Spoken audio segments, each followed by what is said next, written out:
Rio wakes up and finds himself in a realm of clouds with an angel standing in front of him. First of all, the angel informs him that he recently died, but he also says that Rio won't be going to the afterlife. Long story short, that damn truck got another one, so now Michael has to send Rio to another world so he can start a new life. From the information Michael has, Rio isn't going to receive any special mission or task to accomplish in the new world, so he is free to do whatever he wants.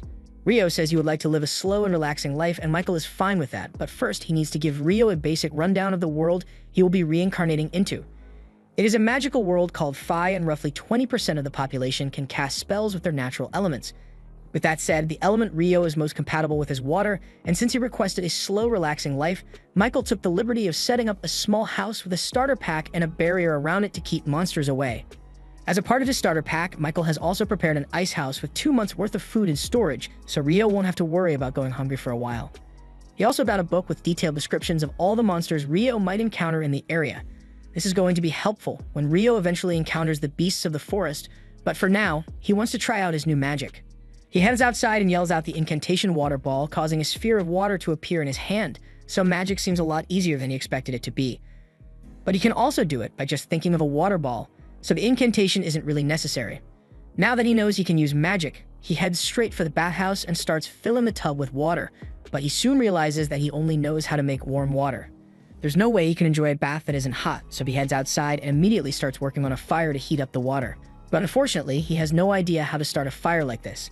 He eventually gives up and lays down on his back, but then he looks up at the sun, and it gives him a good idea. Rio grabs a basin and fills it with water, then he tries focusing on it to compress the water while removing the heat.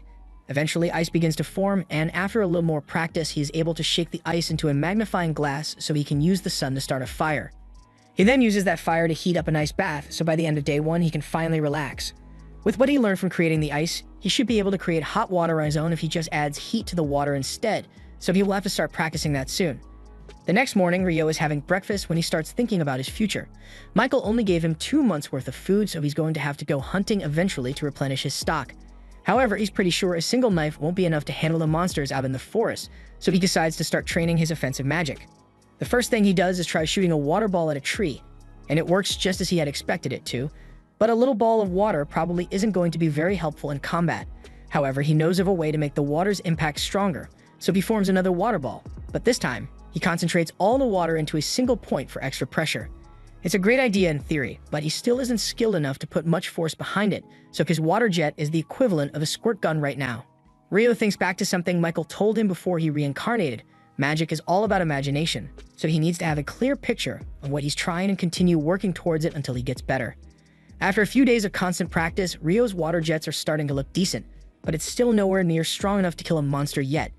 Additionally, Rio has also managed to get the hang of creating hot water, so he can now make warm baths for himself when he wants, although he still needs to work on temperature control. The next morning, he wants to start working on his ice magic again, so he heads out and tries creating ice out of thin air this time. It takes a lot of effort, but he is eventually able to summon ice from nothing, even if it took 3 to 4 business days for it to form, and he isn't able to shoot it as easily as water. So far, combat training hasn't been going very well since none of the spells he came up with have been effective, but over the next few hours, Rio keeps practicing as much as he can until he eventually collapses to the floor from mana exhaustion. He decides to call it a day for now, but the next morning, as soon as his mana has recovered, he begins practicing again.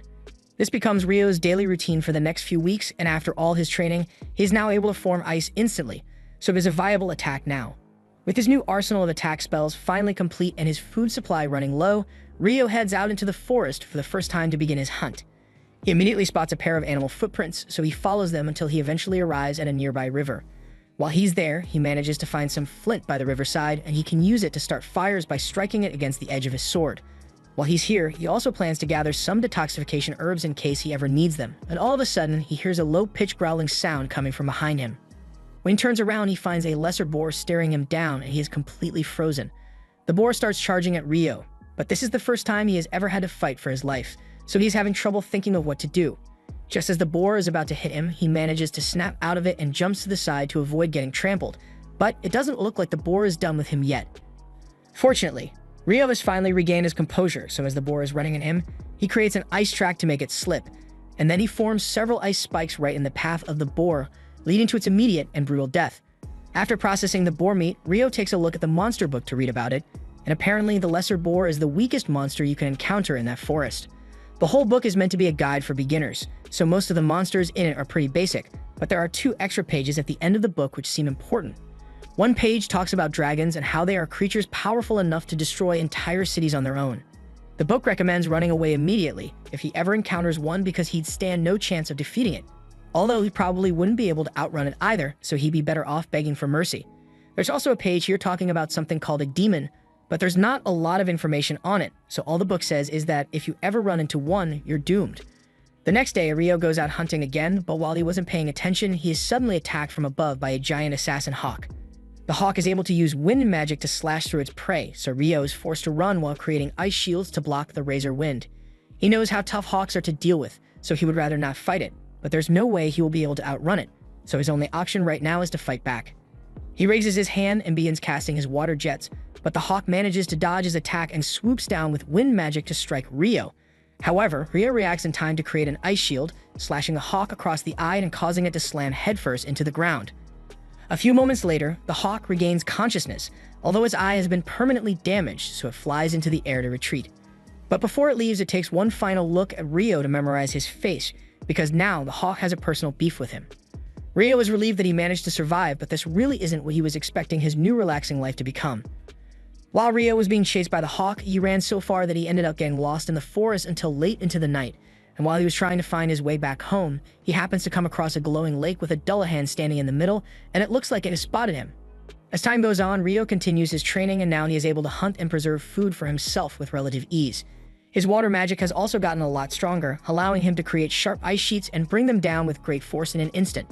His water jet has also become strong enough to cut through solid rock with ease, so his compatibility is pretty good now. But ice magic isn't the only training he has been doing lately. Ever since that day he was spotted by the Dullahan, he has gone out into the forest late every night to fight it. Headless horsemen weren't mentioned in the monster guidebook at all, so it is either not a monster or it's simply too advanced for the beginner guidebook. Either way, Rio still plans to fight it, so he charges forward with his ice stick and begins swinging. This is more of a training session than an actual fight because the Dullahan outclasses Rio in both strength and skill, but Rio is still doing his best to block the Dullahan's attacks with his ice shields, but he still ends up getting taken down in a matter of seconds. The Dullahan has never said a word to Rio, but for some reason, Rio feels like he has taken on the role of a teacher trying to whip him into shape. Just then, the Dullahan raises its sword and uses water magic to extend its blade. Rio is surprised to learn that the Dullahan can use water magic as well, but after demonstrating how the sword works, it hands it over to Rio and walks out onto the lake. Sometime later, Rio was out hunting as usual when he was suddenly attacked by the same assassin hawk from last time. He doesn't recall it being black last time he saw it, so he assumes it must have worked hard to evolve just so it could come back for a rematch. The hawk dives toward Rio and launches several wind slashes, so Rio puts up 5 layers of ice walls to protect himself. However, since it has evolved, the hawk's wind slashes are so strong that they instantly shattered all of Rio's ice walls. And now he's starting to get really nervous.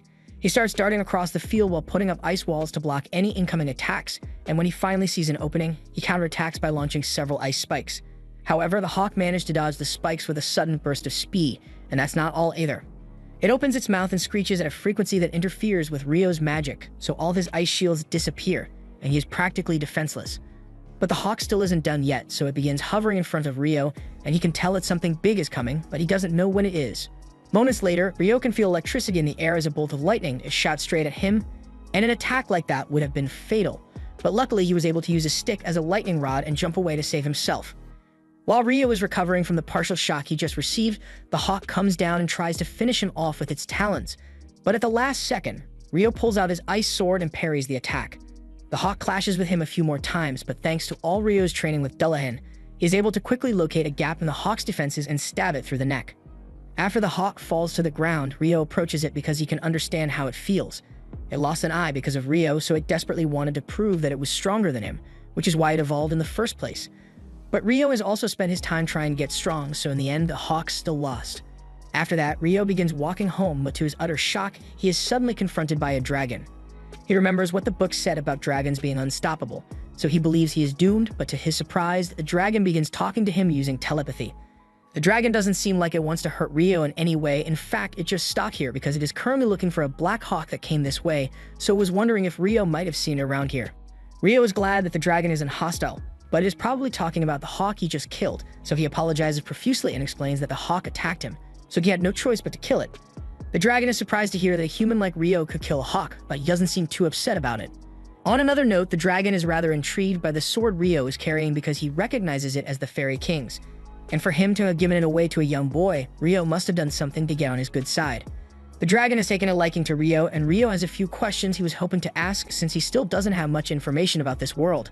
He and the dragon end up talking for a few hours until it is late into the evening, but their conversation is cut short because the dragon needs to return home now. Rio thanks him for answering his questions, and the dragon thanks him as well because it has been ages since he got to have such an interesting conversation. The two of them say their goodbyes, but while that is happening, Michael is up in heaven reviewing the paperwork for Rio's reincarnation when he notices something he missed earlier. It looks like Rio was given the hidden trait of eternal youth for some reason, and Michael thinks it's strange because he hasn't seen someone with a hidden trait since he sent a hero girl to Fae 10,000 years ago. One day, Rio heads down to the beach because he has been craving salt recently, but when he gets there, he finds the wreckage of a washed-up ship. He approaches the ship to see if there are any survivors, and he finds a body lying next to it, but when he checks on the guy, he realizes the man is already dead, so there's nothing he can do to help. However, just then, Rio hears the sound of someone grunting on the other side of the beach, so he looks over there, and he is pleased to see that someone actually survived the wreckage. The ship was destroyed by a giant sea monster during a massive storm, so Abel was certain he would meet his end at sea, but to his surprise, he wakes up in a warm bed. All of his stuff has been set aside on the table next to him, so he grabs it and starts exploring the area because he has no idea where he is. He heads outside in hopes of spotting a landmark or something, but all he can see around the house is a thick tree line. Just then, Rio comes out of the house and he says he's glad to see that Abel is back on his feet. Abel is shocked when he realizes Rio is here because he couldn't sense him approaching him at all, but aside from that, he thinks Rio is dressed really weird. He's about to ask why Rio has no sense of style, but then he realizes that it would be rude to say something like that right off the bat, so instead, he first thanks Rio for saving his life. Rio says there's no need to thank him since all he did was carry Abel's body here, but unfortunately, Abel was the only one left alive by the time Rio found them, so the rest of the people aboard the ship are long dead. Abel is a bit surprised that other people washed up alongside him, but he tells Rio that he doesn't have time to worry about their deaths too much because everyone else on that ship was an illegal smuggler. Rio isn't exactly sure what Abel means by smugglers, but for now, Abel must be pretty hungry after surviving a wreck like that, so Rio offers to make some lunch for him. While they are eating, Abel eventually asks Rio why he's wearing nothing but a loincloth, so Rio explains that he doesn't have any clothes to wear. Abel asks why Rio doesn't just go out and buy some clothes, but then he stops himself because he thinks Rio may not have enough money to buy necessities for himself, and it would be rude to bring that up now. Rio is indeed broke AF right now, but even if he had money to spend, he wouldn't be able to buy anything because there are no towns or villages anywhere near his house. Abel is shocked to hear that, but for someone living out here on their own, Abel is impressed by how well Rio is doing for himself. He asked Rio if he used that knife on the table to hunt for the meat they are eating right now, but Rio says the knife is mainly for butchering his catches. When he goes out hunting, he usually just uses his water magic, and as proof of his ability, he creates a little water to fill a jug. Abel is amazed because even on the Central Plains, only about half of the people there can use magic. Rio, on the other hand, is shocked to learn that magic is so common since Michael told him that only 20% of the population can wield magic. After lunch, Abel asks Rio to lead him back to the shipwreck because there's something there that he needs to check. Rio agrees to lead Abel back to the coast, and while the two of them are walking, Abel asks Rio why he doesn't use a magic staff even though he's a magician. Rio is a little confused since he has never needed a staff, but Abel then realizes that if Rio can't buy clothes, then of course he wouldn't be able to buy a staff either. To make up for his rudeness, Abel asks Rio to let him handle all the fighting if they run into any trouble along the way. Rio tries telling him that that won't be necessary since he can already handle all the threats in the forest on his own, but Abel insists since he wants to contribute somehow.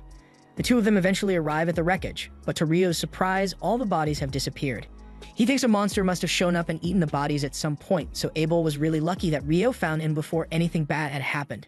After searching the wreckage for a while, Abel realizes that what he's looking for isn't here, so he stops looking. Rio asks him what he plans to do now, so Abel says he's going to regroup with his friends, although that's a lot easier said than done. Heading to the town of Loon would be a good start towards getting him back to his friends, but he's pretty sure that this place is way down south of Loon, and he has no idea how long it will take for him to get back. He fears he may have to brace himself for a long and lonely journey, but then he comes up with an idea and asks Rio if he'd like to come with him. Rio is a little stunned by the offer, but Abel says he's not familiar with this area at all, so he can really use a guide to help lead him back. Rio thinks about it for a second, and there really isn't much reason for him to stay here at this point. He's also curious to learn about what the other people of this world are like, so he agrees to accompany Abel. However, he has a few things he needs to take care of first, so he asks if it's okay for them to leave tomorrow morning. Abel has no objections, so they head back to Rio's house for now, and later that night, Rio prepares to head out into the forest alone. Abel thinks it's odd that Rio would want to go out to see someone at this time of night, especially since he said there were no other people in this area, but he also doesn't want to pry into Rio's personal business too much, so he doesn't say anything. Rio heads into the forest and eventually meets with Dullahan. He informs them that he will be leaving the forest for some time, and this may be the last time they get to spar together for a while, so he plans to fight as hard as he can. Rio readies his sword and charges at Dullahan, and Dullahan is still able to block all of Rio's attacks. But with how much Rio has improved, his attacks are strong enough to actually push Dullahan back for a change. However, Dullahan's skill is still far greater than that of Rio's, so after a long battle, Rio falls to his knees in defeat. Now that their match is over, Dullahan slowly starts walking back out onto the lake, so Rio gets up and thanks it for all the training it has given him. It's all thanks to Dullahan's help that Rio has been able to survive in this forest for so long, and Dullahan has come to think of Rio as his precious student, so as a parting gift, it presents Rio with a special robe, and Rio is really grateful. The next morning, Rio and Abel are finally ready to leave on their journey, and as they walk away, Rio says one final goodbye to his first home in this world. As the two make their way deeper into the forest, they soon encounter a boar monster, so Abel asks Rio to stand back and let him handle it. He draws his sword and charges at the boar while calling out a combat skill called Total Impalement, and in an instant, a hole is blown clean through the boar's body. Rio is amazed by what he just saw, so he asks Abel what combat skills are, and Abel explains that those who can't use magic fight with techniques called combat skills, which allow them to do incredible things like what Abel just did to that boar. After a day of walking through the forest, they eventually arrive at a marsh area, but it's full of lizardmen and Abel would like to avoid fighting them altogether. So he suggests that he and Rio should circle around through the woods. However, while they are taking the detour, Rio senses something slowly creeping up on them, so he has Abel's attention and informs him that the lizardmen are following them. Abel says they are going to have to fight them off, so he readies his sword, but Rio tells him there are too many lizardmen for Abel to fight on his own, so he's going to deal with them using magic. Abel doesn't understand how Rio intends to defeat a group of lizardmen on his own, but as the lizards emerge from the tree line, Rio immediately shoots them down with several icicles. Abel is shocked by what he just witnessed, but they are still in the middle of a battle, so he's going to have to save his questions for later. Once all the lizardmen have been dealt with, Abel asks Rio to explain what kind of spell he just used. Rio doesn't understand what Abel is talking about since all he did was cast several ordinary icicle spells, but from what Abel has been told, a mage should only be able to cast one spell at a time. Abel got the information from a wind mage, so Rio thinks the limit of one spell at a time must be unique to wind magic because he has never had any trouble multicasting with water before. Anyway, before they continue, Rio creates a glass of water for Abel since they need to stay hydrated, but Abel notices that the incantation Rio used this time is different from the one he used to create water before, so he's curious. Rio doesn't actually need to use incantations at all, he just thinks they sound really cool, but he doesn't want Abel to think he's weird, so he pretends nothing changed. They eventually make it out of the forest and into an open field, but without realizing it, they had accidentally wandered into a rock golem field, so Abel and Rio have to block the rocks being thrown at them. This is the first time Rio has ever seen rock golems, and he is surprised because they look nothing like what he had expected. Abel runs ahead and tries using his Total Impalement skill on the golems, but even though he managed to carve a hole through one of them, the golem seals itself back up in an instant, so he won't be able to make much progress like this. Since the golems are able to heal, Rio thinks they need to destroy them in one attack, and he has the perfect spell in mind for the job. He asks Abel to give him some space because he has something he wants to try, and once Abel is out of the danger zone, Rio uses his magic to summon an ice cube, a really big one. He then drops the cube on two of the golems, and even he is a little scared by how destructive that attack was. He does the same thing to the rest of the golems until there's only one left, but this one isn't moving anymore for some reason. Rio assumes the golems must have been absorbing energy from the ground to power their attacks, so now that this one has fallen over, it can't do much anymore. They also spot a massive magic stone at the bottom of the golem, so they plan to take it with them, but it's too bad that they can't get any more since all the other golems were crushed. The two of them set up camp for the night, and while they are talking, Abel mentions something about dungeons having monsters like golems. As soon as Rio hears the word dungeon, he becomes incredibly excited and asks why Abel didn't mention anything about dungeons earlier. Abel didn't think Rio would be so interested in the topic, but if he really wants to see a dungeon so badly, then he's in luck, because the only dungeon in the Central Plains is located in Loon, the town they are headed for. Rio asks if there's anything else he should know about, so Abel asks if he knows about the dwarves and elves. Rio has heard a little about them, but he wants some more details, so Abel explains that dwarves are strong, short people who are good with crafts, and there are quite a few of them in Loon. But as for elves, most of them live in wooded areas and don't interact with humans often, so Abel only knows of one elf in Loon. The next morning, the two continue heading north, and Rio says that once they make it past those mountains over there, they will find human civilization. Abel has been trying avoiding prying too much into Rio's personal matters, but he's really curious as to how on earth Rio knows where he's going when he has never actually been to a human village. The truth is, Rio got all this info from his conversation with the dragon, but he is pretty sure saying that would freak Abel out, so he tells him he's better off not knowing. A few moments later, Rio senses something terrifying nearby, and to both his and Abel's horror, they are confronted by a giant griffin. Neither of them has what it takes to defeat a monster like this, so Rio thinks quickly and reaches into his pouch, throwing the meat he saved for later into the air. Abel does the same, and the griffin immediately snatches it out of the air. It now has enough food for the day, so it decides to leave the two of them alone, and they are both incredibly relieved that they managed to survive. Abel says monsters like griffins haven't been seen near humans for centuries, so it is likely that this mountain is keeping a lot of the more powerful monsters away from civilization. But if that's the case, then they are bound to run into even more monsters here. And it looks like he was right, because not long after, they both encounter a group of wyverns. Abel thinks they should circle around to avoid fighting them, but that would take way too long on a mountain, and besides, while the griffin may have been too much for Rio to handle, he knows he's strong enough to beat the wyverns. So he runs out from cover and uses several icicle spears to bring the wyverns down. Abel is astonished by how easy that was, since wyverns usually require 20 adventurers to defeat, but as long as they made it out in one piece, he's not complaining. Rio and Abel continue fighting their way through the mountain after that, and eventually, they manage to make it to the other side, so they are one step closer to making it back to civilization. After a few days of fighting their way through the mountains, Abel and Rio finally make it out into the plains. Rio is a little disappointed since he was having so much fun slaying all those wyverns, but Abel doesn't understand how he could call that fun. However, he does admit that all the wyvern stones they collected are a nice bonus, so this trip was really productive. Abel eventually spots a road in the distance stretching from east to west and recognizes it as the one that leads to the town of Keilati, so if they go in that direction, they should arrive pretty soon. Rio is looking forward to seeing what the cities in this world look like, and since they'll be stopping in Keilati for a while, Abel suggests Rio should try the food there because it's really good. The two eventually arrive in Keilati, and the first thing they do is head to a restaurant. There, Abel tells Rio that he should probably register at the Adventurers Guild once they get to Lune, since it would act as an identification card for him. That way, he'd be able to travel to any city in the kingdom without Abel needing to vouch for him like he did for Rio to get into Keilati. Additionally, Rio would also be able to sell all the magic stones he collected at the guild, so it's the natural thing to do. Just then, their food arrives, and Rio is shocked when he sees what's in the plate in front of him, because it's curry. He never even considered that curry might exist in this world, and as someone who has been eating bland meat and vegetables since he got here, he is dying for some spice. The next day, Rio and Abel leave Keilati to continue their journey, and after a while, they finally arrive at the city of Lune. As they approach the gates, the guard posted out front recognizes Abel, and he is shocked to see him because he was declared missing months ago. Abel says it's a long story, but basically the only reason he made it back alive was thanks to Rio. Nymer enthusiastically shakes Rio's hand because he is grateful that he saved his friend. Nymer is still on guard duty, so he doesn't have time to catch up properly with Abel, but he does ask where Abel is headed. Abel says he's going to go to the guild first since everyone there is probably still worried about him, and while they are at it, he plans to get Rio registered as an adventurer. Normally, you'd start out as an F rank, but with an endorsement from a high-rank adventurer like Abel, Rio should be able to start at D rank. Anyways, when your rank is high, you'll be allowed to take on quests with higher difficulty, and in turn, you'll get better rewards. But considering the number of wyvern gems Rio got, Abel doubts he will need to worry about money for a while. Rio asks if wyvern gems are really all that valuable, and according to Abel, they are so valuable that selling them all at once might cause the market to crash. So he's probably going to have to let the guild master figure out what they should do with them.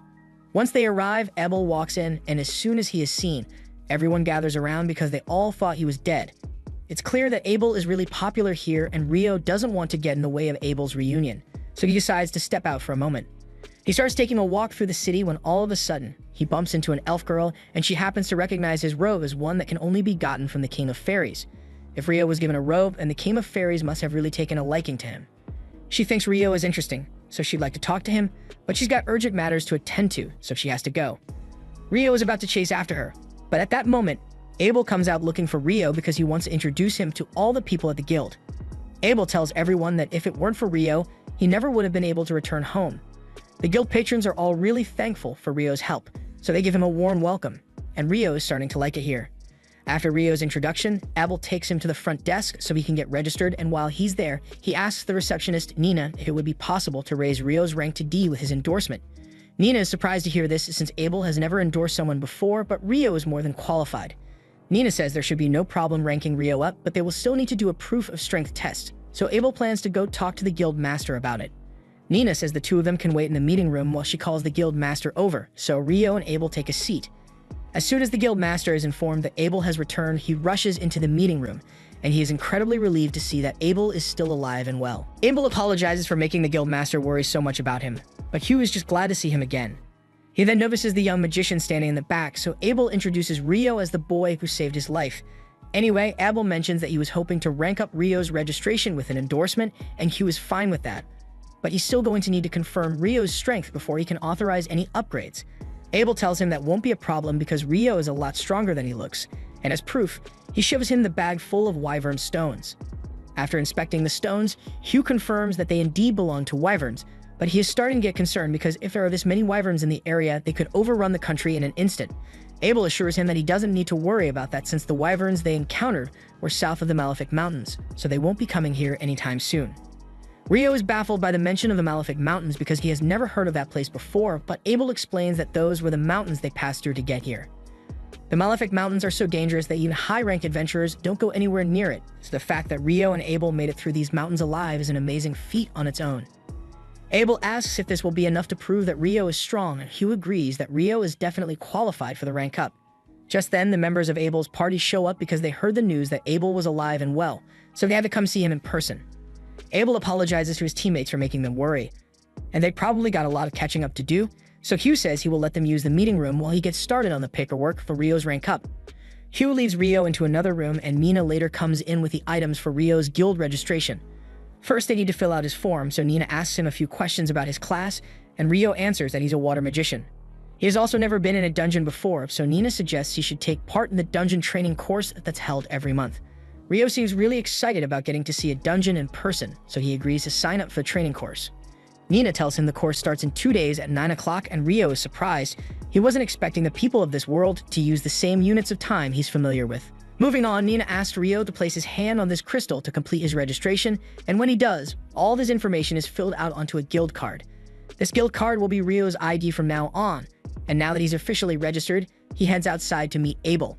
He asks what Abel wants to do now, and he says he intends to buy Rio some new clothes and a staff as a way of showing his appreciation, and Rio appreciates the gesture, but he has never really needed a staff. Most mages require staves to use their magic, but for Rio, he's perfectly capable of casting magic without one.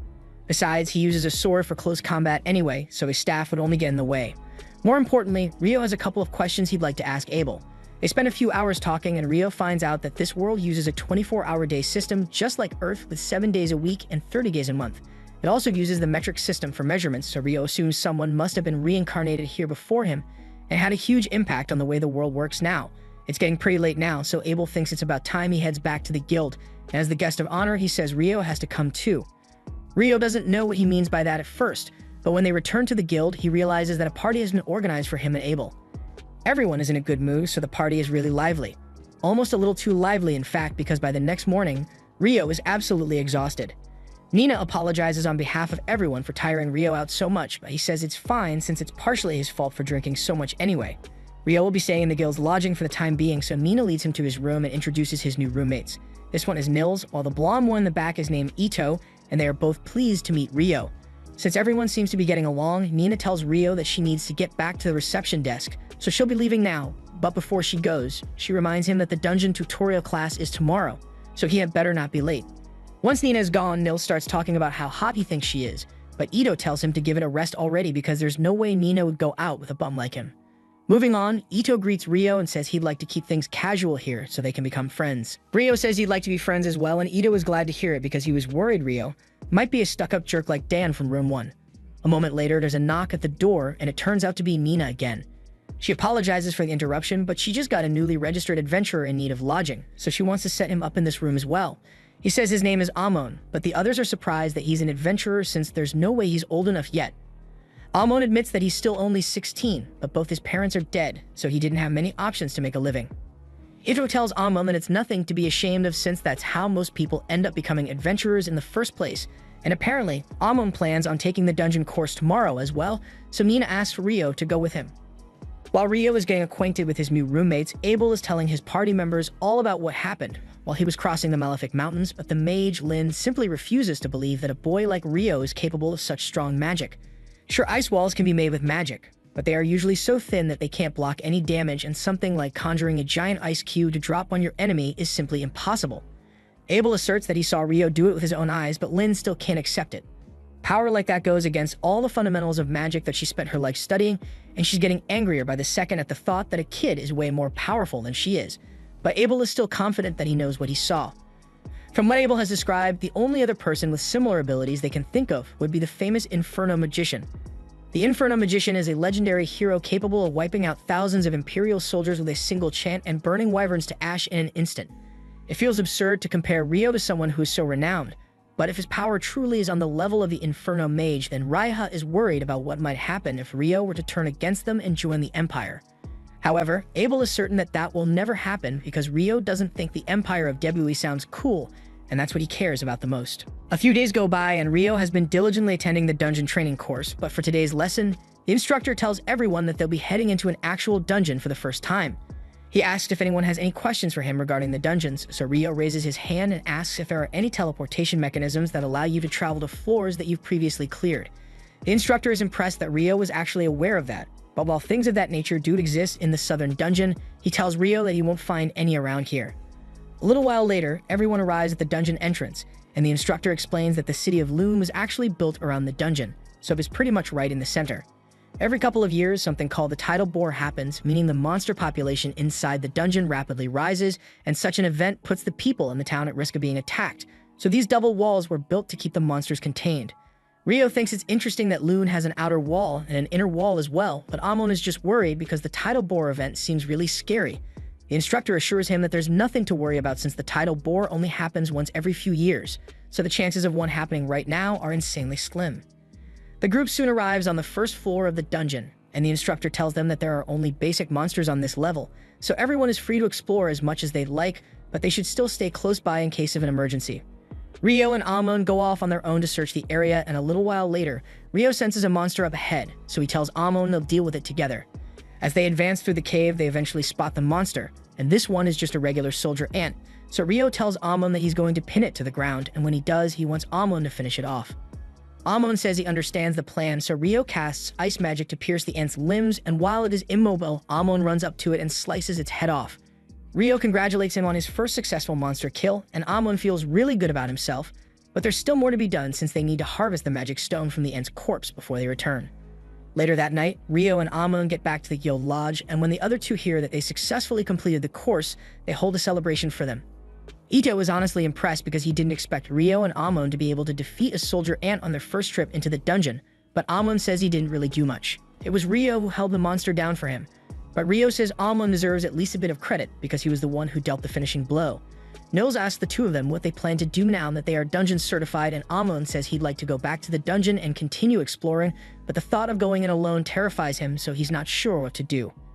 Rio says he'd be happy to go in with Amon if he's looking for a partner since he was planning to go down to the third floor of the dungeon anyway. Something about that ant being on the first floor has Rio curious, because from what the instructor said, only bats should have been on that floor. Just then, Ebel shows up behind Rio and tells him that ants sometimes dug tunnels up to the first floor, so it's not impossible to see one up there. Rio is a little surprised because he wasn't expecting to see Abel today, but Nils and Ito, on the other hand, are completely starstruck because Abel is really famous around here. Nils is especially nervous because he says Abel has always been his hero, so he introduces himself and asks to shake his hand. Abel is always happy to meet the new adventurers, so he agrees to shake his hand and gives him a friendly reminder not to overdo it when he's out on quests, because survival should be his top priority. Rio asks Abel what he's doing here at this time of night, so he explains that he and his party actually just got back from a particularly long quest, so they are here to debrief the guild master on what happened. Speaking of his party, they walk in looking for him, and they are getting sick of Abel sneaking off whenever they have meetings to get to. So Warren throws him over his shoulder and carries Abel out of the room. Rio finds the whole thing amusing, but then he notices Lynn staring at him like she's got a bone to pick, even though he barely knows her. Ria tells Lynn to stop being creepy and hurry up since they still need to go talk to the guild master, and she then apologizes to Rio for interrupting his conversation, but Rio says he doesn't really mind. On their way out, Ria scolds Lynn because it's rude to stare at people like that, but Lynn couldn't help herself because there's no way she wouldn't be curious about Rio after learning that he's supposedly an incredible mage. To be honest, Ria is also interested in seeing what Rio can do, but Abel tells them there's no need to rush because sooner or later, they'll get a chance to witness Rio in battle. The next day, Rio and Amon head down into the dungeon again, and they agree to use the same strategy as the day before, so Rio uses his ice magic to incapacitate the monsters and Amon finishes them off with his sword. While they are taking a break, Rio asks Amon where he learned to fight because his style reminds him of the one Abel fights with. Amon explains that he was taught by an old man named Kiro, and Kiro apparently studied the sword from one of the famous sword schools in the royal capital, Hume. So that's most likely what Amon's style is based on. Rio thinks it's neat and efficient, but you notice that Amon gets tired out a lot when he uses it, so he might need to work on his stamina a little more. Amon gets a little upset because he thinks he's not good enough to become a proper adventurer with how weak he is, but Rio assures him that he just needs to keep training to get better.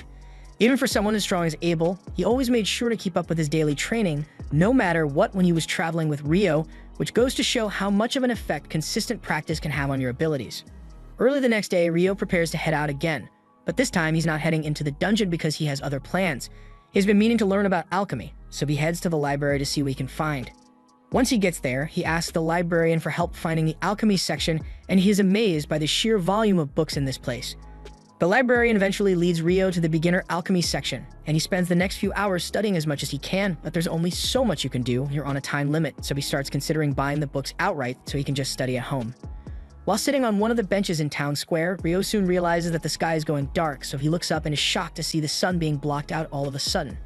In the next moment, all the people around him vanish and he can feel it instinctual. You cannot rest with monsters nearby feeling, so he is on high alert. A second later, a massive fire blast is sent straight at Rio, so he uses several ice shields to block it. He thankfully managed to survive the blaze, but it did a number on his shield, and he is terrified as he sees a hot demon woman slowly walking towards him. Just by looking at her, Rio can tell that Leonor is a terrifying opponent, so his first instinct is to run away as fast as he can, but he doubts he will be able to escape since this space seems to be some kind of pocket dimension. Leonor sends another blast his way and Rio is able to block it with his ice walls, but then she uses wind magic to send a pointed blast at Rio's heart. Rio wasn't expecting that, so he wasn't able to react in time, but fortunately, his robe seems to have dispelled the wind lance before it did any damage to him. Leonor recognizes those robes as one from the Fairy King, and she wonders what human boy could have done to earn the Fairy King's favor, but it's not like it matters much anyway. Since wind and fire magic haven't worked against Rio so far, she decides to do things the old-fashioned way and takes out her sword so she can cut Rio down. Rio draws his sword as well to counter her, and they both seem to be evenly matched when it comes to sword speed, but Rio thinks he can outlast her since the Fairy King's training was much harder than this. Leonor tries using her magic to give herself the edge, but Rio's casting speed is much quicker than hers, so he cancels out her spell before she's even done with it. The two clash again, and once Rio spots an opening, he unleashes a barrage of icicles in an attempt to incapacitate Leonor. However, she uses fire to melt most of the ice, and then creates two large rock walls to block out the rest. Unfortunately for her, the rocks weren't strong enough to stop Rio's pressurized water jets, so she gets caught off guard and is sliced up a little. Rio takes the opportunity to rush in for a finishing blow, but when he clashes swords with her, he notices that her wounds are healing, so she must have a healing factor, and minor scratches like that probably won't be enough to slow her down. Leonor pushes Rio back and slams him into a building, but in the next moment, she finds herself surrounded by dozens of water bubbles, and as soon as they come into contact with her skin, the bubbles instantly vaporize, boiling Leonor's skin right off her face. She buries herself in rocks to hide from the boiling water, and once she has recovered, she was ecstatic because that was the first time a human has ever made her feel real pain, and she kinda liked it. She would love to keep fighting with Rio, but unfortunately, the cloister zone is about to expire, so her time is up. She is disappointed that she didn't get to kill him, but given how strong Rio is, she is sure they'll end up facing each other on the battlefield again, one way or another. With that, the cloister is dispelled and Leonor disappears, so Rio is incredibly relieved. He realizes he really needs to step up his game because if it weren't for this magic robe, he would have a hole in his chest right now. But since he won't have to deal with Leonor again for a while, he decides to go buy those books he was thinking about before she showed up. Rio heads to the guild to check his account balance, and to his shock, he's loaded. He remembers Abel telling him that those wyvern stones were really valuable, but he didn't think selling just one of those stones would earn him so much money. It looks like he won't have to worry about earning money for a while, so he decides to head back to his room for the day, but he's surprised to see that none of the others are back yet. He then hears a commotion out in the backyard, so he goes to check it out and sees Nils, Ito, and Amon beaten up on the ground while surrounded by 5 guys. Nils curses Dan for ambushing them like this, but Dan mockingly tells him an adventurer must always be alert, so it's Nils' own fault that he got caught lacking. By the way, Dan has no reason to be doing this, he's just being a jerk for the love of the game. But Rio doesn't appreciate him messing with his friends like that. So with no warning, he uses his ice magic to knock out 4 of the guys standing there, leaving Dan all alone. He asks Dan if he's going to run away now that he has no backup, but Dan assumes Rio must suck at hand-to-hand combat since he's a mage, so he throws a haymaker, and Rio promptly makes him throw up his lunch as well. Now that Dan has been taken care of, Rio goes over to his friends and offers Ito a recovery potion so he can use his healing magic on the others. Even though he got jumped, Nils feels terrible about letting himself get beaten by Dan, but Rio tells him it's not his fault since he must have been exhausted from doing dungeon runs with Almond all day. Anyway, since he's just as exhausted as they are, Rio suggests they all take a nice dip in a hot bath to relax, and while they are in there, Ito uses his healing magic to heal Rio's wound. Luckily, there were no broken bones, but he can tell that the attack had a lot of force behind it, so it would have been bad news if it had hit his heart. Rio tells him the attack actually was aimed at his heart, but he just barely managed to dodge enough to redirect it to his shoulder. Although it still really hurt. The others are shocked when they hear that Rio was nearly beaten when they know how strong he is, so they ask him what he could possibly have been fighting. Rio says it's a long story, so he will tell them later, but as for right now, he just wants to relax. The next day, Ito, Almond, and Nils head back into the dungeon, and after taking out a goblin archer on the 5th floor, Nils suggests they should head home for the day. It hasn't been long since they got here, but goblin archers aren't supposed to show up on the 5th floor, so he has a bad feeling about this. Besides, they already made more than enough money for today, so he doesn't want to take any unnecessary risks. And it's a good thing they decided to turn back here, because further down the cave, there was a monster which would have absolutely destroyed them if they ran into it, especially since Rio isn't here. Speaking of Rio, he is currently outside the city because his battle against Leonor made him realize how much he needs to improve. In terms of casting speed, they were both evenly matched, but Leonor was able to move a lot faster than him thanks to her wind magic, so he needs to work on his movement speed. However, Rio isn't able to use wind magic, so he is going to need to come up with an alternative. The best spell he can think of to act as propulsion is his water jet, since he uses it for improved mobility underwater, but he has never used it to move on land before, so he's not sure how to go about it. For starters, he forms some ice on the ground, and then he generates several water jets along his back, but it barely moves his body, so his first test ends in failure. He decides to try it with more water jets next time, but for now, he wants to head back to the library so he can learn more about alchemy and demons.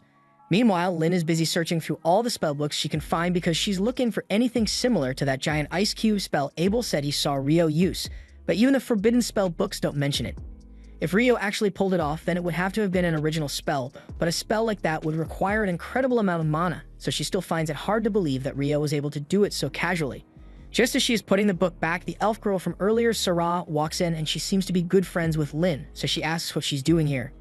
Lynn explains that she was just trying to locate a spell in one of the spellbooks, but she couldn't find what she was looking for. Sarah says she's sorry to hear that and she'd love to help Lynn search, but she just got back from a mission to the royal capital, and she's late for an important meeting. Back at the guild, the boys head over to the front desk to give Nina a report on their dungeon exploration today. Nina is surprised to see them back so soon since they usually spend a lot more time in the dungeon, but Ito tells her there's actually a reason they came back early. He shows her the magic stone they got, and after inspecting it, Nina confirms that it really does belong to a goblin archer. A goblin archer showing up on the 5th floor is practically unheard of, so she rushes off to inform the guild master, but before she goes, she thanks the boys for the valuable intel. Once the guild master hears the news, he is just as shocked as Nina was because goblin archers aren't meant to show up until the 10th floor, so encountering one on the 5th floor means something is terribly wrong. The guild master asks Nina how many high-ranking parties are still in Loon at the moment, and right now, the only ones available are Abel's party, Crimson Sword, and a White Brigade party, so the guild master asks Nina to call them here so he can deliver the news in person. A little while later, Abel and the others arrive at the guild in response to the guild master's summons, but Abel isn't exactly thrilled because he heard White Brigade is going to be here as well, and he hates having to talk to their leader. Once they arrive, Abel sees the leader of White Brigade, Phelps, already seated, so he gives him a shallow greeting. And now that everyone is here, the guild master informs them that he called them here because he'd like them to investigate the recent strange occurrence in the dungeon. Just recently, a group of new adventurers claimed to have run into a goblin archer on the 5th floor. Abel asks him if he is certain that a goblin archer really appeared so high up, and the guild master says he has already been given irrefutable proof, so the intel is correct. That's why he wants to hire both parties to go investigate the dungeon in order to check for signs of the great tidal bore. It has been 10 years since the last one, so there's a good chance that another tidal bore is going to happen soon, and they need to be prepared. Both parties will be paid 100 gold up front and 200 upon their return, but the goal of this mission is simply to investigate, not to fight, so if they find evidence of the tidal bore, they are to return to the surface immediately and inform him. From there, the guild master will close the double walls around the dungeon until he gets back up from the regional knights. The guild master has already gotten permission from the local lord for it, but he still needs to inspect the dungeon to take any action, so he asks them if they are willing to take the job. Both Abel and Phelps agree on behalf of their parties, so the investigation is set for tomorrow morning. The next day, Rio wakes up early because he plans to go to the city's northern library to learn more about alchemy. Ito tells him the northern library is only accessible to people who are D rank and above, but that won't be a problem for Rio. Although Amon remembers hearing rumors that the forbidden texts in that library are only accessible to B rank or higher, so Rio won't be able to get his hands on those. A little while later, Rio arrives at the northern library and the book selection here is even larger than that of the southern library. This place is so big that he's probably going to need help finding the books he's after, but people would probably look at him weird if he started talking about demons all of a sudden. But just as Rio is climbing a set of stairs, he happens to run into Sarah, and they are both surprised to see each other here. Meanwhile, over by the dungeon, the members of Crimson Sword and White Brigade have both gathered outside the gates to prepare for the investigation, but just as the guild master is about to open it, Abel stops him because he has a bad feeling about this. He asks Lynn to use wind magic to scan the first layer of the dungeon before they go in, and when she does, she finds over 100 monsters posted up right at the entrance, meaning the tidal bore has already begun. The guild master declares a state of emergency and issues a request for all available adventurers to head to the dungeon and prepare for battle because they are going to need all the help they can get. Meanwhile, back at the library, Sarah introduces herself to Rio, and she is delighted that she actually got to meet him again.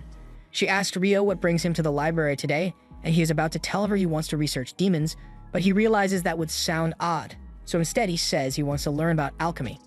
Sarah is intrigued since alchemy is a difficult subject, so Rio tells her his goal is to build a golem one day, although he's not in much of a rush to do so. Building a golem is quite the feat, and unfortunately, as far as Sarah knows, there aren't any books on golem craft here.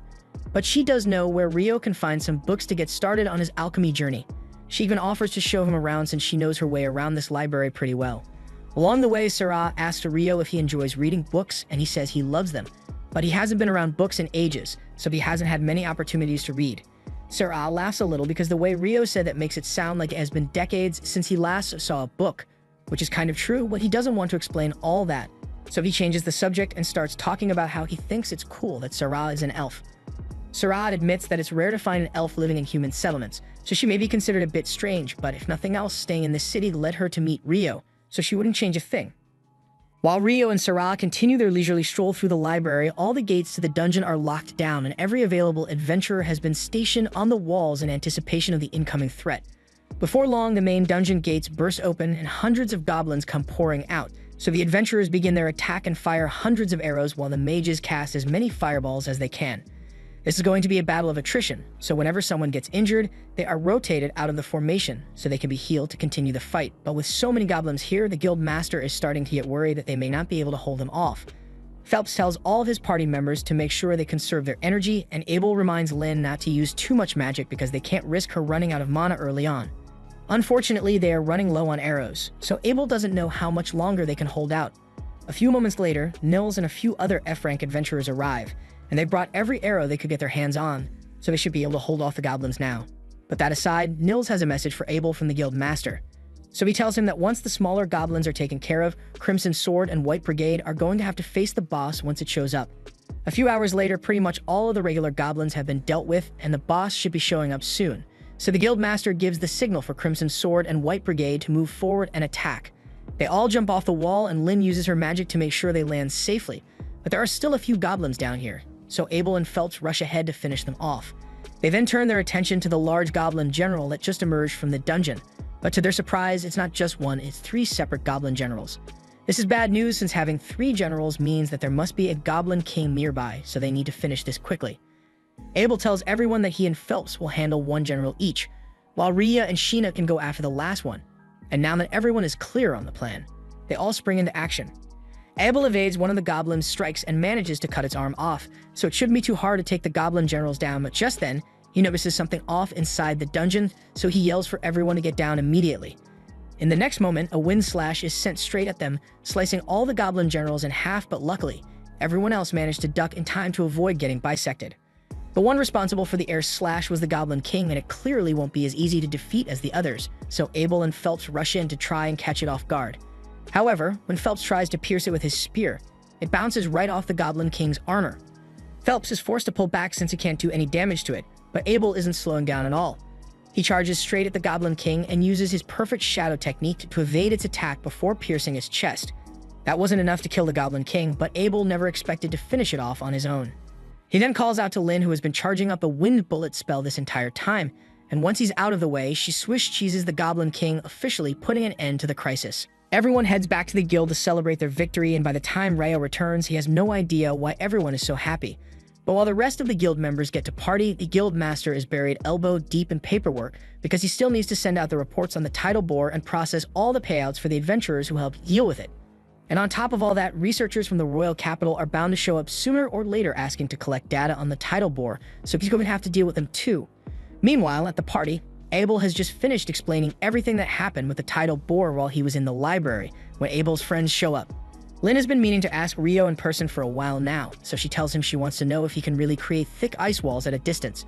Reo confirms it, and to be exact, he says he can cast spells up to a distance of around 40 meters away, but it took him a long time to get the hang of it, so it's not as easy as he makes it look. Even with that being the case, Lynn has never heard of someone being able to use magic at such a distance, so she asks Reo if it's some kind of original spell, and if so, then she wants to know what incantation he uses to cast it. Reo says he'd be glad to show her later, but as for the incantation, he kind of just makes it up on the spot, so she can use wherever she wants. Just then, Nils points out that most of the food is already gone, so if Reo doesn't hurry, he won't get anything to eat. He excuses himself to go grab some food, but Lynn is still confused by what he meant when he said he just goes with the flow for incantations.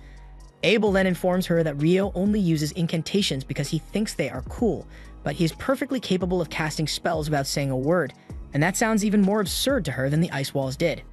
Early the next morning, Nils, Ito, and Amon all gather at the guild to look for a job, but they are disappointed to see the job board completely empty. Just then, Reo happens to walk by, and he asks what the three of them are doing since they usually be out working by now. Unfortunately, after the tidal bore yesterday, the dungeon was closed down for inspections, so they won't be able to go there for a while. They were hoping to find a resource-gathering job to get by in the meantime, but with all the items that were dropped during the tidal bore, there isn't much demand for resource gathering. Their problems aside, they ask Reo what he's doing, so he tells them he is actually looking for some magic copper ore because he needs it to begin practicing alchemy. Ito recalls hearing that magic copper ore is super expensive, and Reo tells him he's right since the last store he went to told him it would cost 50 gold pieces for a single copper piece.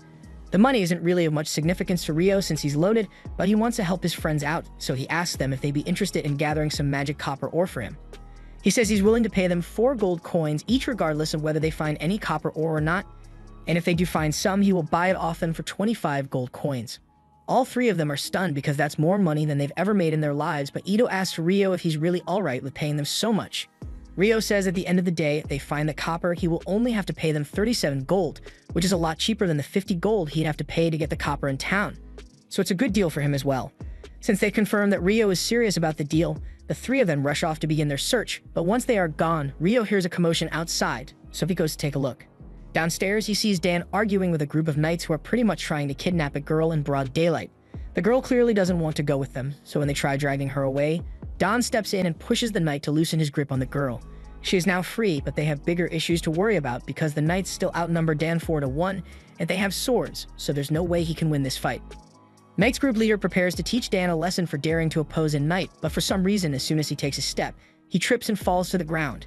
Everyone there is really confused since there's clearly nothing near the knight's feet, but the knight doesn't want to accept the embarrassment of admitting that he tripped over his own feet, so he accuses Dan of doing something to him. However, as he is trying to get back to his feet, he trips yet again. Shortly after, Phelps shows up, and he is appalled by the actions of these so-called knights.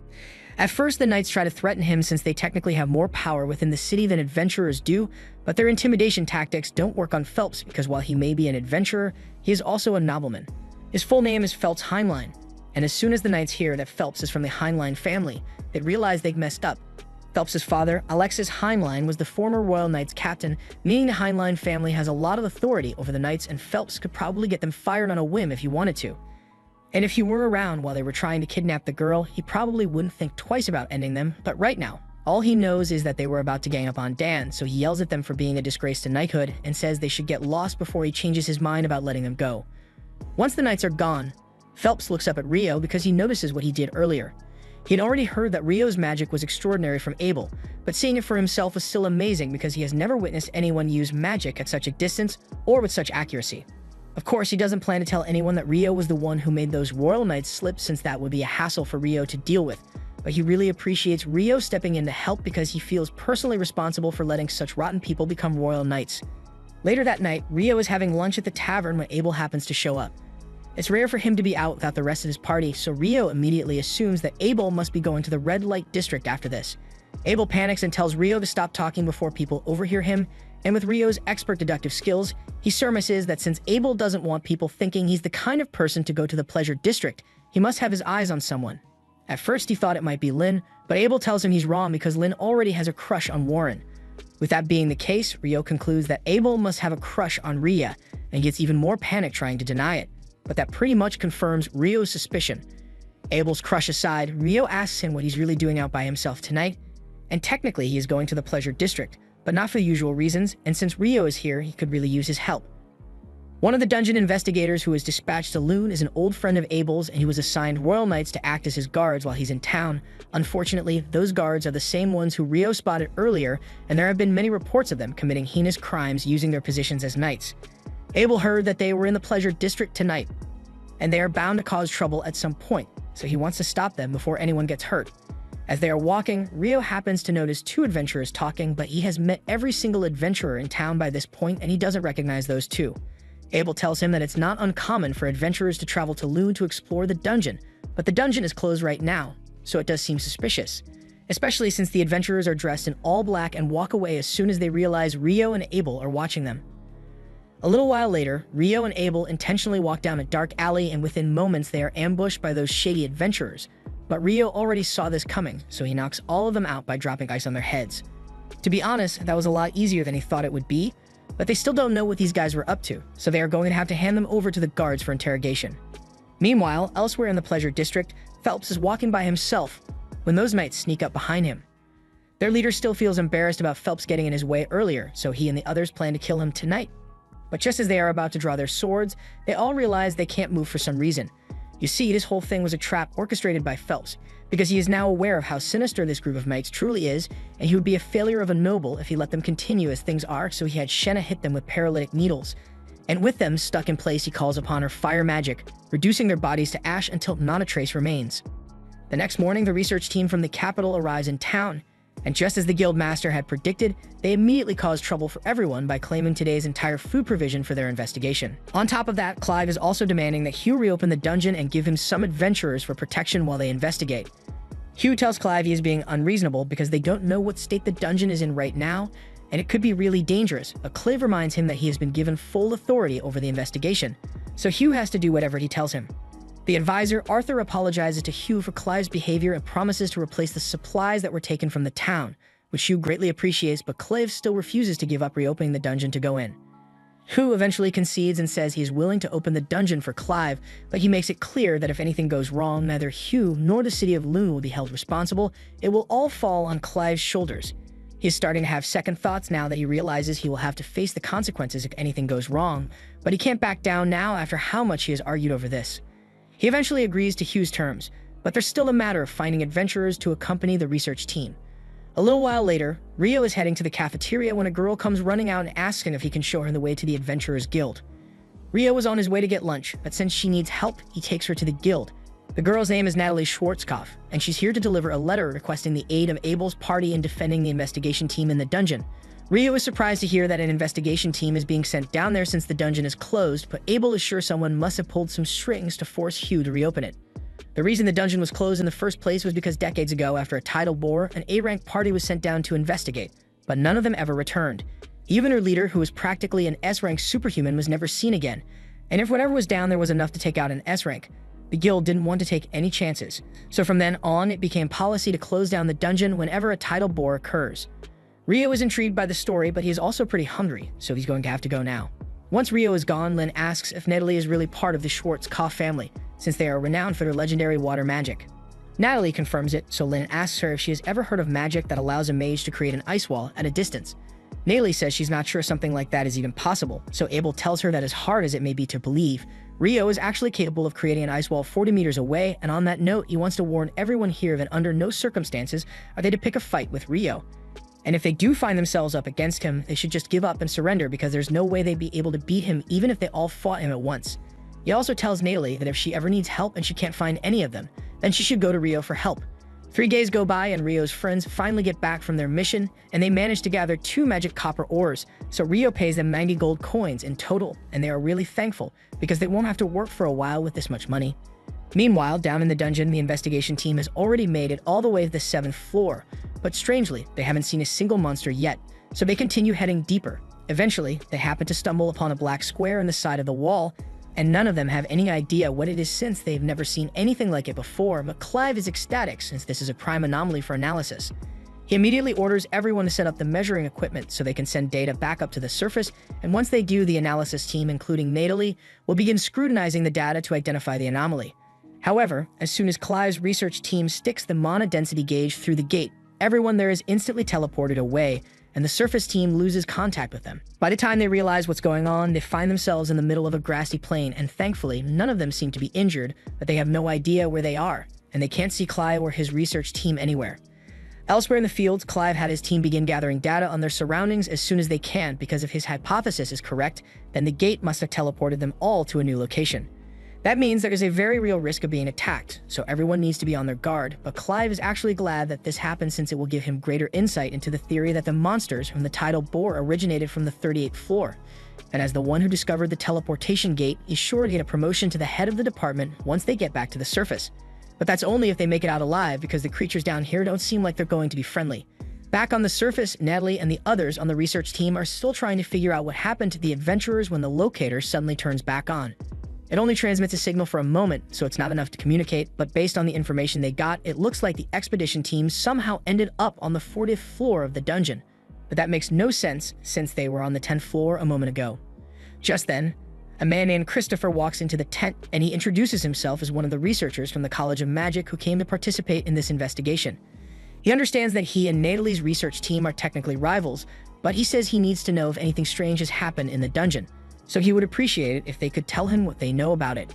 Natalie and the rest of the research team are a little hesitant to reveal such sensitive information, so Christopher explains that a little while ago he was entering the dungeon with the adventurers designated for the 2nd research expedition, but just as he was about to cross the threshold into the dungeon, everyone in front of him vanished, which is why he is desperate to find out what happened to them. Hearing Christopher's testimony confirms that the adventurers down in the dungeon really were teleported away, and that explains how that ended up on the 40th floor, but doesn't make the situation any better. At this point in time, the furthest any adventurer has ventured into the dungeon is the 38th floor, and it is said that from that floor onwards, it would be difficult for even an EB rank party to survive, let alone all the C and D rank parties that joined. Fortunately, Abel's party was among the people sent on the first expedition, so he and the others should be able to protect everyone for a while. But things are going to get bad really soon if they don't figure out a way to rescue them. When Natalie hears that Abel and his entire party are stuck in the dungeon, she remembers what he told her before he went in. So she rushes off to the library to find Rio and ask him for help. Meanwhile, back at the guild, Nina enters Hugh's office and informs him that something has gone wrong with the investigation. The team that was sent in randomly disappear after stepping in, and all contact has been lost, so Dean Christopher is requesting Hugh's presence so they can figure out what's going on. Hugh immediately shoots up from his desk and tells Mina that he's heading there right now, but while he's gone, he wants her to keep the details of the situation secret until he gets back, because the remaining adventurers find out, it might cause a mass panic. At the same time, Rio is making his way through the library as usual, but he isn't making much progress on his research since he has no idea where to find the books he needs. He really wishes Sarah were here since he's sure she'd know where to find the books he needs, and he's in luck because she happens to be standing in the next aisle over. Rio is elated to see her, so he walks over and explains that he's been trying to look into records of eclipses and tidal bores, but he has no idea where to look. Sarah says she'd be happy to help since she knows exactly where those records are. Personally, she thinks there's a connection between the eclipses and the tidal bores, because before the tidal bore occurred, there was an eclipse 2 days prior, and historically, the same pattern has repeated itself over and over. With that said, it took a ton of research for her to make that connection, so she wants to know why Rio is suddenly so interested in the topic. However, Rio can't exactly tell her that he fought a demon in the middle of town during the last eclipse, so he changes the subject and asks Sarah if she knows why magic stones change color. She knows Rio is hiding something, but she decides to let it go for now and explains that the color of a magic stone changes depending on how long the monster has lived. Rio already knew that, and that's part of the reason he's so interested in the tidal bore, because according to the reports, all the magic stones obtained from the tidal bore monsters were clear. Right now, people assume monsters come up from the lower levels during a tidal bore, but the clear magic stones indicate that all those monsters had only recently spawned in. Ria recalls that the records of all the other tidal bores reported the same clear magic stone phenomenon, and Rio is surprised because he didn't think such detailed records would be available here. Surah tells him that the records are actually in pretty bad shape and they're all on parchment, so even the librarian don't know about them, but she knows exactly where they are, so she can show him if he'd like. Meanwhile, on the investigation team's end, they still haven't been able to figure out where they are, and considering the fact that they were teleported here, they aren't sure if they are even within the dungeon anymore at this point. Arthur asks the researchers if they've gotten any of their tools working again, and he is told that the transmitter is back online, so the surface team should be able to locate them now.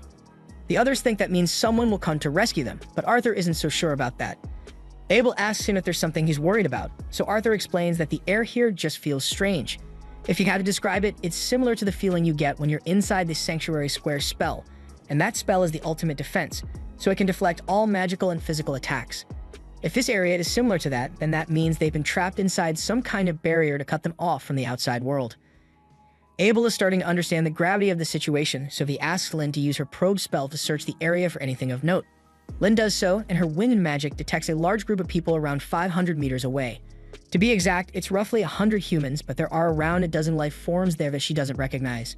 That's certainly strange, but right now it's their only lead, so they start heading in the direction of the group. Meanwhile, back on the surface, Hugh has just been informed that the investigation team was teleported down to the 40th floor, and Hugh can't believe how unlucky. This is because even if he were to gather every single adventurer in town for a rescue mission, they'd never be able to make it down that far. On top of that, they still aren't sure what caused the teleportation in the first place, so Christopher says it would be too risky to send anyone down there as things are now. They're just going to have to wait and pray that the investigation team is safe, but when we take a look at the team, they are anything but safe. Hellfire is raining down on Clive's research team, and while some of the mages were able to put up shields in time to defend themselves, many weren't so lucky. Clive is having a hard time understanding how things turned out like this, but he is certain about one thing. Those creatures that are attacking them match the description of the demons Clive read about once, and if they are truly as terrifying as the records mention, then they are screwed. A group of adventurers charge ahead to try and catch the demons off guard, but they are all slashed to pieces within seconds, and those who manage to survive end up getting burnt to ash. Abel's group soon arrives at the scene, and they are horrified by what they are witnessing because this is a bloody massacre. Ria takes one look at the monsters and realizes that they are demons, so she warns everyone that according to records, demons are the enemies of gods and angels, and they are far stronger than any regular human, so defeating one is no small feat. They all have questions about why demons would be in a place like this, but Arthur says they can think about it later because right now, they need to save Clive's team. He orders all the mages to get ready for a pincer attack, so just as Clive and his men are about to be overwhelmed, a barrage of magic javelins pierce the three demons attacking them. The mages are spamming every ranged attack they know at the demons, and the sheer number of spells seems to break through their defenses, but there are still a lot of demons left, so Arthur orders everyone to get ready to launch another barrage. The demons try to counterattack with their fireballs, but the mages already had a shield prepared, so they are about to launch their attack without interruption. With the way things are going, Arthur thinks it'd be possible to win if they could keep up this pace, but the mages have limited mana to work with, so they'll likely run out of mana before all the demons are defeated. When that happens, Abel and the others are going to have to take over, so he unsheaths his sword, and as he looks out onto the battlefield, he spots one demon that looks particularly menacing.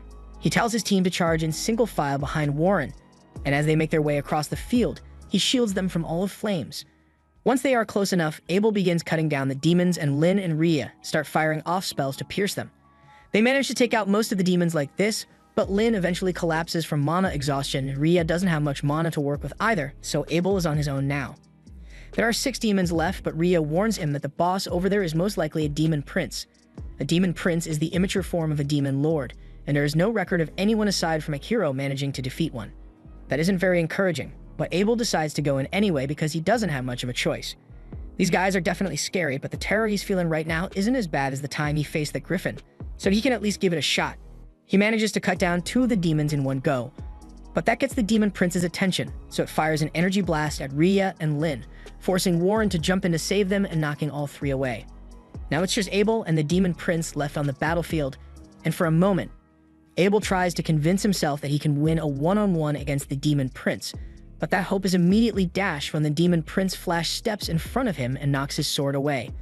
Abel remains calm and keeps his sword up, but internally, he knows there's no way he's winning this fight with such a huge gap in strength and speed. Just then, Clive hits the demon prince with a powerful spell from across the field, but it does almost nothing against it, and now the rest of the demons are targeting Clive's group, so his shield is destroyed, and his group is left to be consumed by the flames. The situation is only going to get worse from here, so Abel decides to go all in and uses his zero-turn skill as the Demon Prince charges at him. This skill allows him to deflect the Demon Prince's sword and then make a 0-point turn to aim for its neck, but somehow the Demon Prince was able to see it coming, so it dodges his strike and smacks him away.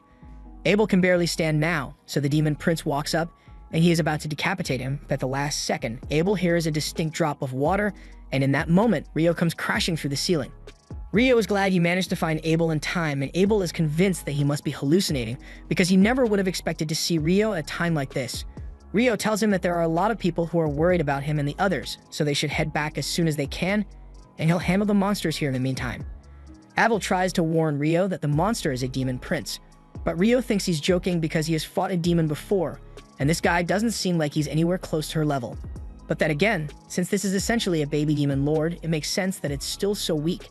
He starts walking over to the Demon Prince, and the remaining demons try shooting fire at him. But Rio casually counters with his icicle lances, and before they even realize what's happening, he's already decapitated them all. The Demon Prince looks back and sees the heads of his men falling to the ground, so it is immediately clear to it that Rio won't be as easy to defeat as the others. The Demon Prince readies its sword for battle, and Rio wants to have a little fun here, so he takes out his sword as well to see what the Demon Prince can do. Before this, Natalie ran all across town looking for Rio, and when she finally found him, she frantically informed him that Abel and his party got stuck in the dungeon. As soon as Rio heard those words, he immediately created an ice cart around Natalie and carried her all the way to the dungeon entrance because there was no time to waste. By the time they got there, Natalie had filled Rio in on all the details regarding the disappearance, so he understands how serious the situation is, and he's glad that she told him about it, but he's a little curious about how she knew to come looking for him. Natalie explains that when they met a few days ago, Abel told her that if there was ever any trouble and she couldn't get to him for help, then she should go find Rio as soon as she can because he's the most reliable person Abel knows.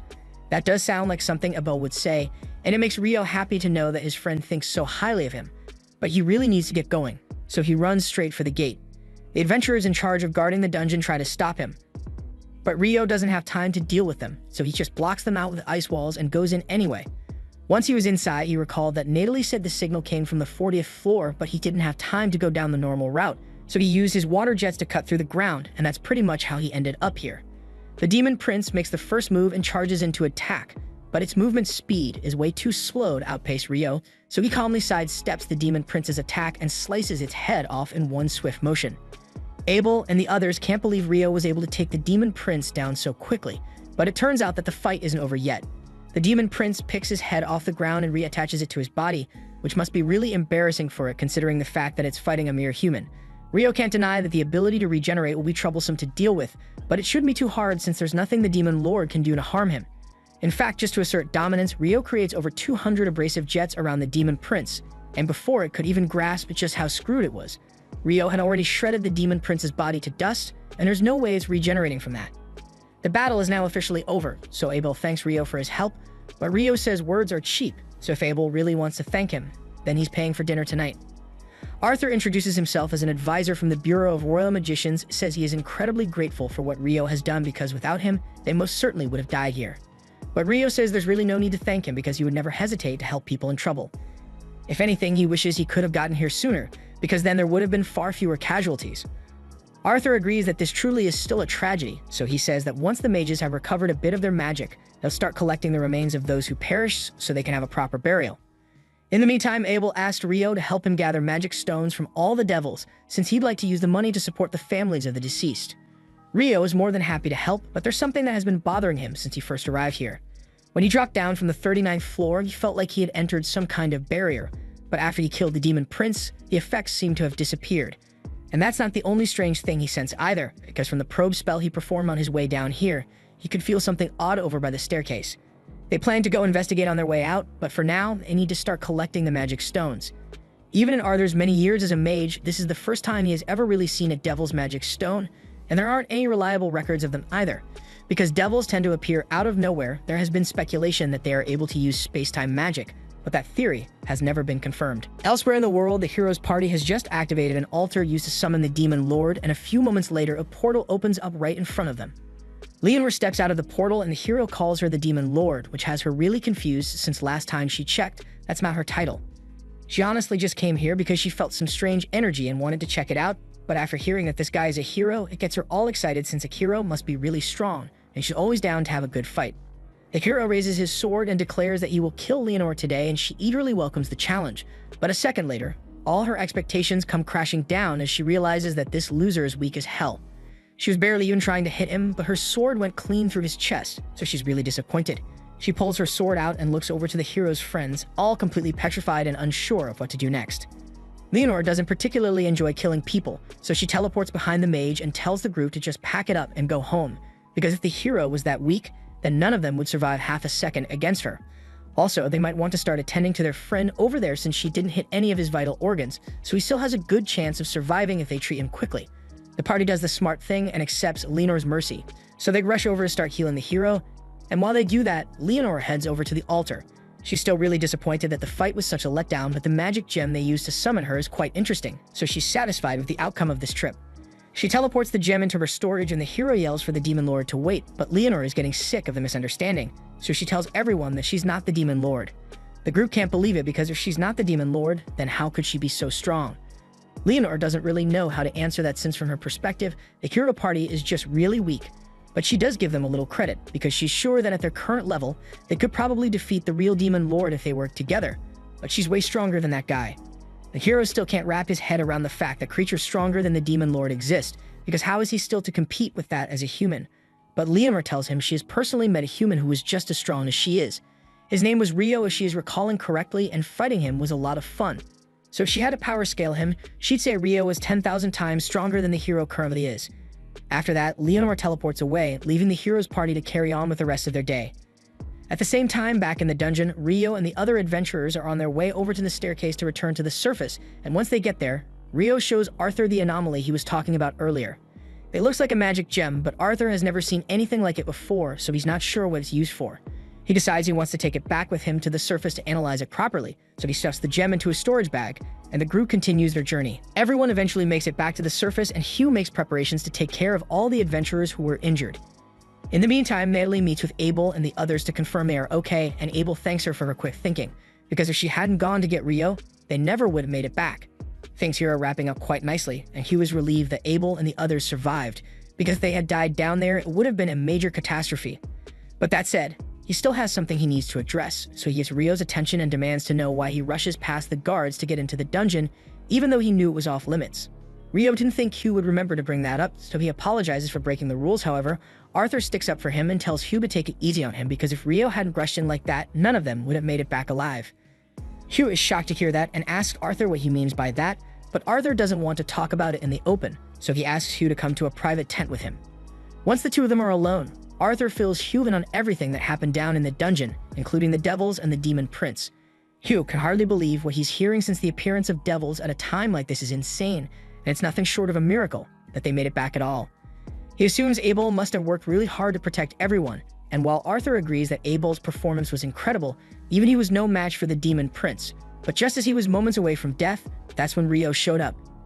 Hugh was still trying to process all this because he knew that Rio was talented, but he had no idea that the kid was able to challenge a demon prince by himself. However, Arthur tells him that challenge isn't the right word to use here, as what Rio did was nothing short of a one-sided slaughter. He was able to eradicate the demon prince and all his remaining subordinates within seconds, and the level of magic he displayed was truly terrifying. After what he witnessed, Arthur tells Hugh that their top priority from now on should be ensuring that Rio stays on good terms with this country, because it'd be catastrophic for them if he were to become their enemy. On that note, Arthur asks for Hugh's cooperation in erasing all evidence of Rio's strength from the field report, since they can't have those idiotic aristocrats learning about Rio and trying to force him to do unreasonable things. The next morning, Rio is wandering through town when he smells something delicious nearby. He follows the scent to a local restaurant that specializes in curry, and to his surprise, he finds Sarah already seated there. Sarah is just as shocked to see Rio here, but she can't blame him for coming since the curry here is the best. The two place their orders, and since they finally have a chance to chat, Sarah asks Rio where he lives. Rio explains that he's currently staying at the guild dorms, and she's surprised to hear that since only rookies live there, but Rio is still technically a rookie. He just happened to be promoted to D rank when he registered as an adventurer. Sarah is impressed since it's rare for people to get instant promotions, but she can tell that Rio is stronger than he looks, so it makes sense to her. Once the two are done with their meal, they head outside, and Rio asks Sarah if there's a reason he never sees her at the guild, even though she's an adventurer. It's kind of a long story, but basically she has a long-term contract in the royal capital, so she barely ever needs to go to the guild. She says she's the sword instructor for the Margrave's Knight's Order, and since they are on the topic, she asks Rio if he has any plans after this because she'd like to have a friendly match with him. A few minutes later, Rio and Sarah are in the training arena and are about to begin their battle. But before they start, Rio asks Sarah how she knew that he used a sword even though he's a mage. She explains that she could tell from the way he moved and his stance, plus it's not uncommon for a mage to fight with more than magic. The match begins and Sarah lunges forward at Rio with incredible speed, but he is able to react to it in time and counter. Sarah becomes really excited since practically no one has ever managed to dodge her strike on the first try. Rio was equally surprised since he wasn't expecting Sarah to be so fast, but she wasn't even going all out then, so she says she'll get serious now. Rio does his best to hold out against Sarah's relentless strikes, but he can barely keep up, and he is soon overwhelmed. Once the match is over, Sarah hugs Rio out of excitement because she had no idea that he was so talented. There aren't many people who can last that long against her, especially when she was using wind magic to boost her attack speed and Rio wasn't using any magic at all. She'd love to keep sparring with him, but she has a tutoring session with the Margrave's son soon, so she has to go. After saying goodbye to Sarah, Rio decides to head home, but along the way, he runs into Hugh. He and Rio are both heading back to the guild. Hugh asks him to get in since he has something to discuss, and it's about the incident with Rio running into the dungeon without permission. He tells Rio there's no need to be nervous because Arthur already filled him in on how much Rio contributed to saving the lives of the investigation team, so Hugh is really grateful. But the rules say he needs to punish Rio, so he tells Rio he has a job for him. Rio is a little confused since a mandatory job seems a little too lenient to be considered a punishment, but Hugh tells him not to read too much into it. He informs Rio that the job he will be taking is an escort mission, and it will involve a round trip to the city of Whitnash. The next day, Nils approaches Rio and says he has a favor to ask. His home village recently put out a hunting request, and he was hoping to accept it, but it's rated for only D rankers and above. That's why he wants Rio to form a party with him so he can accept the mission. Rio initially wasn't interested in the idea of taking on a mission since he doesn't need the reward money, but when he learns that they'll be fighting goblins and skeletons, he changes his mind and agrees to go on the mission because this will give him the perfect chance to bully some weak mobs. Nils isn't sure what Rio means by that, but he's glad that he agreed to help, so they all head over to the guild master's office to inform him that they'll be taking the mission. He was fine with letting them accept the mission, but he warns that 2 other parties have already failed to complete it. One was E rank and the other D rank, but Ito finds it hard to believe that a D rank party would struggle so much against mere goblins and skeletons. However, according to reports, the mission didn't fail because of the monsters, it failed because the villagers there refused to cooperate. Essentially, it looks like a case of the village not liking outsiders, but Nils can't believe it because he grew up there and sure the people aren't particularly friendly, but they were never downright hostile to outsiders. He doesn't know why the villagers would behave that way, but there's no point in speculating. He just tells them to be really careful because the last party that failed the mission said they encountered around 30 skeletons, and they were severely injured, but with Rio on the team, they probably have nothing to worry about. He's still got a few days before he has to go on that escort mission to Whitnash, so there's plenty of time for him to finish the mission and get back. They set out immediately after getting the guild master's permission, and after half a day of walking, the group got to Nils' hometown Kailati. As soon as they arrived, the locals welcomed Nils back with warm smiles, which comes as a shock to Rio since he was convinced that Nils became an adventurer because he got banished from his village for something. Nils can't believe Rio would think so little of him, granted he did cause his fair share of trouble back in the day, but he doesn't want to talk about it. He leads everyone into the village so they can all talk to the mayor about the mission, and before long, they arrive at his house. Nils heads in first and Bulin is elated to see him because it has been a year since he left the village. He then notices the others standing by the door, so Nils introduces them as his party members, and they all sit down to discuss the mission at hand. Bulin is a little relieved that Nils and his party will be the ones handling the job now since he already understands the customs of this village, but on that note, Nils asks if it's true that the village was uncooperative with the last group of adventurers that was sent here. Bulin says he will explain what happened, so he tells them that a while ago, skeletons began appearing at the edge of the eastern woods. At first it was just a few at a time, but soon enough, the forest was crawling with them, so Bulin decided to put in a request to have them hunted. The first party that got here set out to take care of the skeleton problem, but unfortunately, they ended up taking the fight somewhere they shouldn't have. Nils freaks out upon hearing this and asks if they took the fight deep into the eastern forest because he'd understand the villagers becoming hostile if something like that were to happen. Bulin admits that getting mad at the adventurers over it might have been a little unreasonable, since they were in the middle of a life-or-death fight when it happened, but everyone here was very uneasy about the fact that blood was spilled in that part of the forest. Nils realizes the others must have no idea what he and Bulin are talking about, so he explains that it involves one of their village's biggest secrets, and unfortunately, He can't fill them in on all the details without first getting permission from the village elders, so he asks them to be patient and wait for him to meet with them. In the meantime, the others are invited to rest at Nils' house with his siblings, and when they are there, they start talking to his brother Niloy. Niloy is glad that Nils brought back such trustworthy people, and as long as it's them, he's sure no one in the village will object to them handling the hunt. The last group that came here completely ignored the village's traditions and stormed into the woods without listening to them, which is why none of the villagers were willing to help those guys, but Rio and the others are different. Just then, Nils returns from the council meeting, and long story short, they got permission to begin the hunt, so Nils suggests they should start by looking for goblins during the day, and after that, they'll deal with the skeleton. He also got permission to fill the others in on the village secret, but he needs them to promise that they'll keep their lips sealed regarding what they are about to hear. The others all agree to keep the secret, so Mills tells them that there are two special things about this village. One is the fact that they have a guardian beast in the eastern forest, and hearing this has everyone stunned because they had no idea that this village was under the protection of a guardian beast. Rio is particularly amazed because the guardian beast sounds like it'd be really powerful. He's even silently hoping that the beast turns evil for some reason, so he'll have an excuse to fight it. But when the others notice him lost in thought, he plays it off and changes the subject. He asks Nils what the other special thing about this village is, so Nils tells him it's the shrine, but the village elder said she wants to explain the details to them in person, so they'll have to wait till tomorrow. The next morning, the group heads out to the forest, and Bulin shows them the last place the goblins were spotted.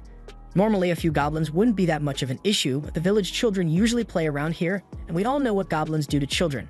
Just then, Rio senses a group of goblins heading in this direction, so he warns everyone to get ready for a fight. There are around 10 in the group, so Mills suggests they should kill all but one so the survivor can lead them back to the nest. Rio agrees with the plan, so they all get into their hiding spots and wait for the goblin squad so they can ambush them.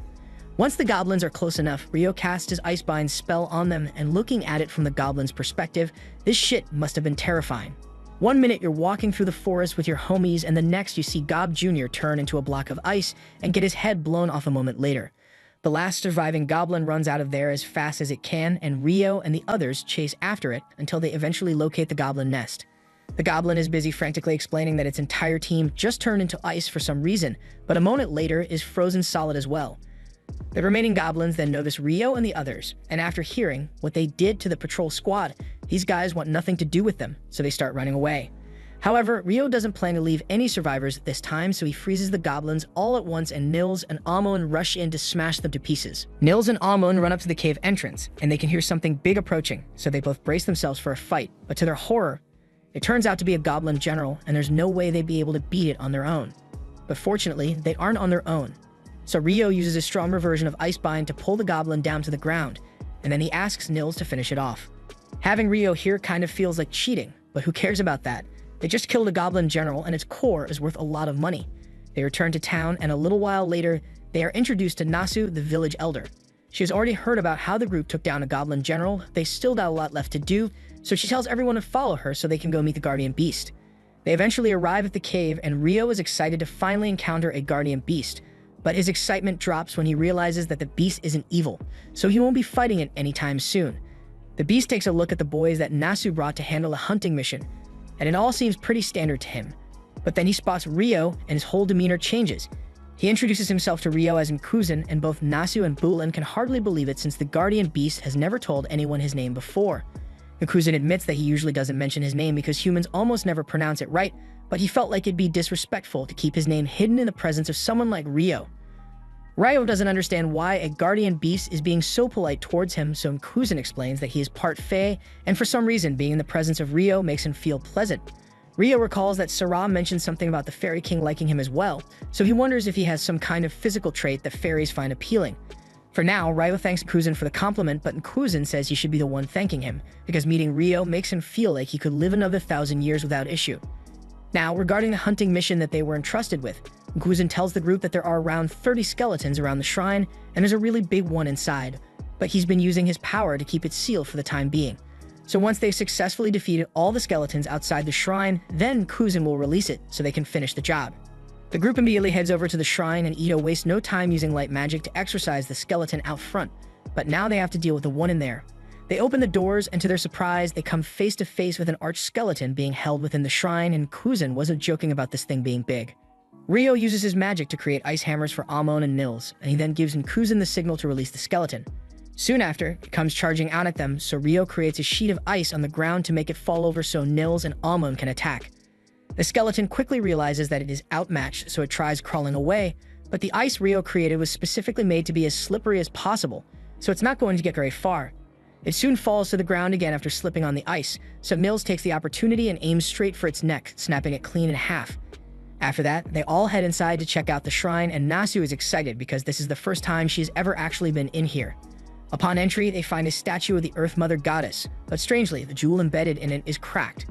Nasu immediately realizes what must have happened since this jewel was meant to be brilliant and shiny, but something clearly went wrong. She recalls that a while ago, Kuzan mentioned something about sensing some strange energy in the area, so this shrine must have been the source of it. That energy is probably also the reason for all the recent monsters spawning out of nowhere, so Nasu puts a proper seal on the shrine to prevent this kind of thing from happening again. Now that their mission has been completed, Rio and the others say goodbye to the villagers and begin heading back to Loon, but along the way, Nils and Ito realize that it has almost been a year since they became adventurers, so they won't be able to stay in the guild dorms anymore. Rio and Amon still have some time before they need to find new housing, but Ito and Nils were thinking about buying a home, so they ask if the others would like to come live with them. Amon immediately accepts the offer since he enjoys living with Nils and Ito, but Rio says he will have to think about it because he has a few things he needs to consider first. Meanwhile, back in Loon, Hugh was asking Abel to fill in for him as a representative at the Whitnash Open Port Festival. Normally, he would have asked Phelps to do it, but he's busy with his other duties at the moment, so Abel is the only other option. Meanwhile, over in the Empire, it has just been confirmed that the commander of the Mage Order will be attending the Whitnash Festival as well, and her subordinate, the Inferno Magician, will be coming as well. The day of Rio's departure for Whitnash eventually arrives, and by sheer coincidence, Nils, Ito, and Amon were assigned to escort the merchant as well, so they all have fun talking and enjoying the scenery along the way. Once they finally arrive at Whitnash, the merchant thanks them all for their help and says his business here will last for 10 days, and once he's done, he will need them to join him for the return trip. But until then, they are free to do whatever they want. Rio and the others are excited to hear that since it means they'll get to enjoy the festival here, so they all run off to start trying out all the food stalls they can find. The next morning, the Imperial envoy arrives in Whitnash as well, but they get caught in a little delay because one of the nobles ahead of them forgot his papers, so the guards are trying to verify his identity, and it may take a while. Oscar is a little frustrated that he is stuck in line because of someone else's incompetence, but hey, it's not like he can do anything about it, so he decides to just wait. While he and Jurgen are sitting in the carriage, Jurgen asks about the purpose of this mission, and technically they are just here for the festival, but Oscar finds it hard to believe that the king would send him and the commander here just to enjoy the festivities. There's no way to be sure of the king's true intentions, but he thinks it's possible that the king wants to get some dirty work done while Princess Fiona is here. The king has always doted on the princess, both because she is his youngest daughter and because she is exceptionally talented for her age, so he may be trying to spare her from having to witness the true brutality of being a ruler for now. As for what that brutality might entail, Oscar's guess is as good as anyone else's, but there's a possibility that the emperor might want to eliminate the nobles who oppose the royal family. That said, officially, Oscar's only job here is to guard Fiona, so the emperor's plans are none of his business. Later that night, a banquet is held, with both Prince Conrad and Princess Fiona in attendance, drawing all the nobles together. Conrad apologizes to his sister for dragging her along since he knows she doesn't like these kinds of gatherings, but she says it's not a big deal. Conrad is sure she must be exhausted, so he tells her he can handle the rest of the event by himself. So Fiona is free to go to bed, and that's the best news she has heard all day. She immediately collapses into her bed, and her maid, Marie, helps her loosen her dress. Fiona really hates having to go to all these fancy banquets because she's much more comfortable practicing in the training yard. She has no idea how her brother manages to handle the constant stream of guests while still finding time to look out for her, and it's hard to believe that he's only 3 years older than her. She wishes she had his level of charisma, but Marie reminds her that she has her own talent. There's almost no one in the nation who can compare to her when it comes to sword skills or magic, and she should be proud of that. The next day, Rio and the others head out to enjoy the festival some more, but as the parade is passing through, they notice Abel sitting in the special guest bleachers, and he looks really nervous because Princess Fiona is sitting right next to him. Just then, Rio happens to spot Rhea and the rest of Abel's party, so he asks them why Abel is up there sitting with the princess. Rhea explains that Abel was asked to fill in for the guild master as a representative for the festival, but that's only until Hugh arrives in a few days. Lynn looks over to the stands, and she can tell that there's a powerful wind barrier in place to protect the guests, but it's several times thicker than what a normal barrier should be. Apparently, the Lord of Whitnash's family owns a magical device that can generate powerful barriers, but has terrible fuel efficiency, so it costs a lot of money to keep it running. Normally, they wouldn't use them, but with the Imperial family present, they need to bust out as many defensive measures as possible, because if something were to happen to someone like Princess Fiona, it could start a war. Speaking of the princess, Rhea recalls that Fiona is the commander of the Empire's magic division, and if she's here, then that must mean her lieutenant, the Inferno magician Oscar, must be here as well. Rio thinks that name is really cool, so he asks Ria to tell him more about this Inferno magician, and she explains that he is a magician capable of incinerating 1,000 troops in an instant. He even once killed a wyvern in a single attack, something that would be impossible for any other magician, excluding Rio. After everything Ria has heard about him, she'd rather not get involved with Oscar, and she warns Rio and the others to stay away from him as well, but literally 10 seconds later, Rio accidentally bumps into Oscar on the street. Granted, he has no idea that this person is the Inferno magician that Ria just mentioned, so he simply apologizes and continues walking with his friends. Oscar pauses for a moment because he can tell that there's something strange about Rio, but he can't put his finger on it. However, before he could spend any more time thinking about it, Jurgen calls him over because they still have a lot of work to do. And that work involves going around the festival and buying all kinds of food from the stalls. Fiona practically begged Oscar to do this for her because as a princess, she's required to stay in the stands for the entire duration of the parade, and she didn't want to miss out on all the tasty street food. There's still a long list of stuff to get, so Jurgen tells him to hurry up because they need to have it all ready by the time Fiona returns to the castle. Meanwhile, over by the stands, Abel runs into Prince Conrad, and Conrad recognizes him as the adventurer who was sent as the guild master's proxy, but he asks if they have met before because Abel resembles someone Conrad once knew. Abel tells him it's probably just a coincidence, but that aside, there's something he wanted to discuss with Conrad. He mentions that Princess Fiona really caught his attention earlier, and Conrad jokingly asks if that means Abel is interested in her, but he is much more interested in the fact that if Fiona is here, then the Inferno mage, Oscar, must be around as well, and he thinks it's a little strange for the Empire to bring their strongest military asset to a festival for no reason.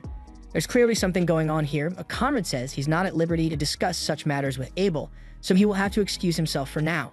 A little while later, Fiona returns to her room and collapses on her bed because she's exhausted again, but a few moments later there's a knock at her door and both Jurgen and Oscar come in with the food they bought for her. Oscar is just as exhausted as Fiona since he hates having to go through large crowds. He even almost ran into a kid, but the boy was surprisingly quick, so neither of them actually collided. Fiona is a bit intrigued because it's rare for Oscar to give praise to randoms like that, but Oscar could tell that Rio is no ordinary person. Anyway, Oscar serves Fiona the street food and uses a bit of his magic to heat it up, and she is really grateful, so while referring to Oscar as master, she thanks him for his help. Oscar reminds her that she can't keep calling him master because he's technically her subordinate, but Fiona says Marie and Jurgen already know about their relationship, so it shouldn't be a problem. The next morning, the festival continues, and Rio's group is out having fun again. They decided to enter an archery contest, and Amon goes up first, but he absolutely sucks with a bow, so he's nowhere near hitting that target. Next up is Ito, so he walks up to his post, but he is just as bad as Amon was. Rio is having fun watching the contest, but then he realizes that Nils didn't sign up for the contest, so he asks him why. Nils explains that he has never touched a bow in his entire life, so he already knows there's no way he'd be able to hit the target, and Abel happens to overhear Nils' story, so he starts chuckling to himself.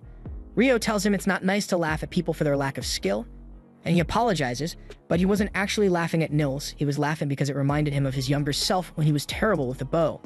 A few moments later, it's Abel's turn to take part in the contest, so he steps up and takes aim, getting a perfect bullseye on the first try.